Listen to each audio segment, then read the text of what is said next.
Alors, vous pensez qu'on avait plus de liberté avant, ou alors que c'est juste que le curseur a changé pour certains thèmes, ou quoi alors? Non, je pense que chaque époque a ses libertés et ses interdits. Il y a des choses qu'on peut dire aujourd'hui qu'on ne pouvait pas dire à l'époque de Desproges ou de Leluron, il y a 30 ans. Et A l'inverse. contrario, je pense que ce qui a vraiment changé maintenant, c'est le traitement de ce qu'on dit par les réseaux sociaux et par tout ça. Je veux dire, c'est-à-dire qu'on prend des petites phrases qui sont extraites.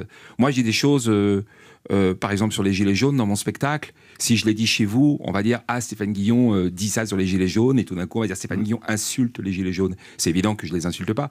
Et c'est évident que je dis des choses sur les gilets jaunes, parce qu'avant, j'ai des choses sur Macron dans mon spectacle. Mais si vous n'avez pas le début de ce que j'ai dit, si vous avez juste la phrase, on peut penser, on se dit « Mais pourquoi il dit ça? C'est pas drôle, c'est agressif. » Voilà.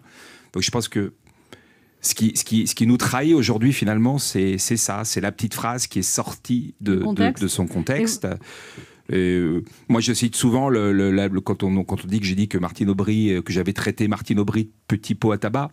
Dans le texte, quand vous reprenez le texte, je dis exactement le contraire. C'est un texte qui dénonce la violence verbale dont était victime Martine Aubry quand elle se présentait au poste de secrétaire du PS, premier secrétaire du PS. Donc ce texte dit le contraire. Et on a pris cette phrase, on a dit Stéphane Guillon traite Martine Aubry de petit pot à tabac. Mais évidemment, c'est insensé. Et vous pensez que c'est des gens pas intelligents ou mal intentionnés qui... Non, c'est l'économie du clic maintenant. Ouais. C'est ce que disait Laurent Ruquier il y a quelques jours, mais je suis tout à fait en accord avec lui. C'est-à-dire que ces sites d'infos, finalement, qui ont vachement de mal à vivre, se tirent la bourre. Et pour nous attirer, nous, sur les réseaux sociaux, ils mettent la petite phrase. Ouais.